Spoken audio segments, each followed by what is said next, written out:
Hello friends, welcome to Rathi's kitchen. நான் உங்கள் ஈமா பேசுகிறேன். இன்றைக்கி நம்ம சேனலில் லஞ்ச் பாக்ஸ் ரெசிபி இல்லைன்னா பேச்சுலர்ஸ் ரெசிபி கூட சொல்லலாம்.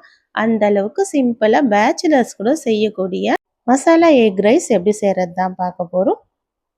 சாதம் இருந்ததுன்னா போதும், இதை 10 நிமிஷத்தில் உடனடியாக ரெடி பண்ணிடலாம்.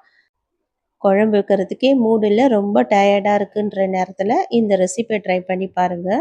ரொம்ப டேஸ்டியாக இருக்கும். இந்த ரெசிபி எப்படி செய்யலாம் நம்ம வீடியோக்குள்ளே போய் பார்க்குறதுக்கு முன்னாடி நம்ம சேனலை இப்போ தான் முதன்முறையாக பார்க்குறீங்கன்னா சப்ஸ்கிரைப் பண்ணிவிட்டு கூட பெல் ஐக்கனை கிளிக் பண்ணிவிட்டு பாருங்கள் ஃப்ரெண்ட்ஸ்.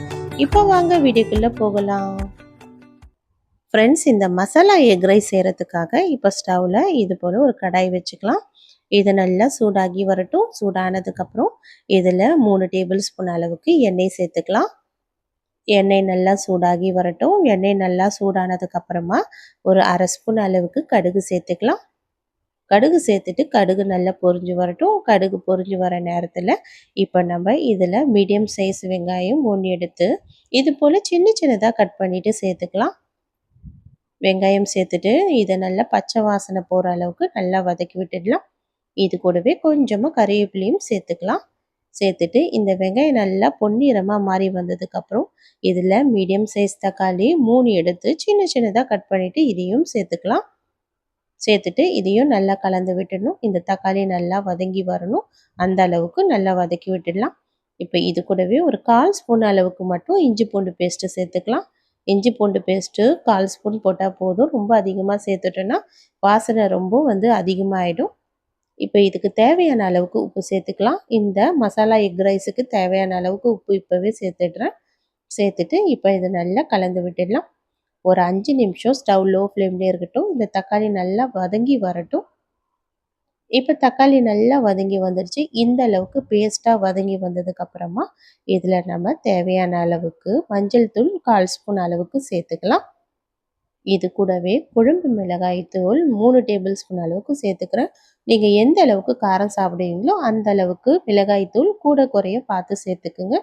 இது கூட தனி மிளகாய் தூள் 1/2 டேபிள் ஸ்பூன் அளவுக்கு சேர்த்துக்கிறேன். சேர்த்துட்டு இதெல்லாம் நல்லா கலந்து விட்டுடலாம். இந்த அளவுக்கு நம்ம மிளகாய் தூள் சேர்த்தாதான் இந்த தக்காளியில் இருக்கிற புளிப்பு தன்மையெல்லாம் குறையும் நமக்கு. இப்போ இந்த ஈரப்பதத்தில் இது போல் நல்லா கலந்து விட்டுடலாம். ஸ்டவ் லோ ஃப்ளேம்லேயே வச்சுட்டு இது போல் கலந்து விட்டுட்டு இது கூட ஒரு 1/4 டம்ளர் அளவுக்கு மட்டும் தண்ணி சேர்த்துக்கலாம்.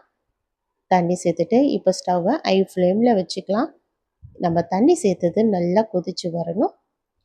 இது நல்லா கொதித்து வர அளவுக்கு நம்ம வெயிட் பண்ணுவோம். இப்போ நம்ம தண்ணி சேர்த்ததுக்கப்புறம் இந்த அளவுக்கு நல்லா கொதித்து வருது.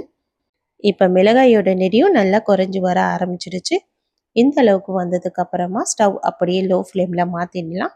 மாற்றிட்டு உங்களுக்கு எந்த அளவுக்கு நீங்கள் மசாலா எக் ரைஸ் செய்ய போகிறீங்களோ அந்த அளவுக்கு நீங்கள் முட்டை சேர்த்துக்குங்க. நான் இன்றைக்கி 3 பேர் சாப்பிட்ற அளவுக்கு நான் மசாலா எக் ரைஸ் செய்கிறேன். அதனால் இதில் 4 முட்டை சேர்த்துக்கிறேன். இது போல் 4 முட்டையை நம்ம உடச்சிட்டு சேர்த்துக்கலாம்.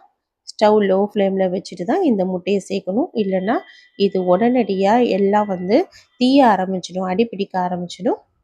முட்டையெல்லாம் சேர்த்ததுக்கப்புறம் இப்போ ஸ்டவ் மீடியம் ஃப்ளேமில் மாற்றிடலாம். மாற்றிட்டு இப்போ நம்ம இது போல் கரண்டி வச்சு இதை நல்லா கலந்து கொடுக்கலாம். நம்ம முட்டையை நல்லா இது போல் இந்த மசாலாவோடு சேர்த்து நல்லா கலந்து கொடுக்கணும். இந்த முட்டையில் இருக்கிற ஈரப்பதெல்லாம் நல்லா குறைஞ்சி வர அளவுக்கு நல்லா பொறுமையாக கலந்து கொடுக்கலாம். இந்த மசாலாவோடு சேர்ந்து இந்த முட்டை நல்லா கலந்து வர ஆரம்பிச்சிடுச்சு. இது போல் நல்லா கலந்து இந்த ஈரப்பதமும் நல்லா குறையவும் ஆரம்பிச்சிடுச்சு. இந்த அளவுக்கு நல்ல ஈரப்பதம் குறைஞ்சதுக்கு அப்புறமா இப்போ நான் ஏற்கனவே வடித்து வச்சுருந்த பாஸ்மதி ரைஸ் தான் சேர்த்துக்க போகிறேன். நீங்கள் சாப்பாடு அரிசி இருந்ததுன்னா அதை கூட வடித்து சேர்த்துக்கலாம். உங்களுக்கு எந்த ரைஸ் சேர்க்க விருப்பமோ அந்த ரைஸை நீங்கள் சேர்த்துக்குங்க. சாதத்தை நல்லா வடித்து ஆற வச்சுட்டு அதுக்கப்புறம் சேர்த்துக்கணும். இப்போ நல்லா ஆறின சாதத்தை எடுத்து இது போல் நமக்கு எந்த அளவுக்கு சாதம் தேவையோ அந்த அளவுக்கு சாதம் சேர்த்து நல்லா கலந்து கொடுத்துக்கலாம். இந்த மசாலாவோட இந்த சாதம் நல்லா மிக்ஸ் ஆகிற அளவுக்கு கலந்து கொடுத்துக்கலாம். கலந்து கொடுத்துட்டு உப்பு கரெக்டாக இருக்கான்னு மட்டும் செக் பண்ணி பார்த்துக்குங்க. செக் பண்ணிவிட்டு நல்லா இது போல் கலந்து விட்டுக்குங்க. குறைவாக இருந்ததுன்னா கொஞ்சமாக சேர்த்துக்குங்க. இப்போ நம்ம நல்லா கலந்து விட்டதுக்கப்புறம் ஹை ஃப்ளேம்லேயே 1 நிமிஷம் ஸ்டவ் அப்படியே வைக்கலாம். இது நல்லா ஆவி பறக்க வருதுல, இந்த அளவுக்கு வந்ததுக்கப்புறம் கொத்தமல்லியை தூவிட்டு ஸ்டவ் ஆஃப் பண்ணிவிட்டு சர்வ் பண்ணலாம்.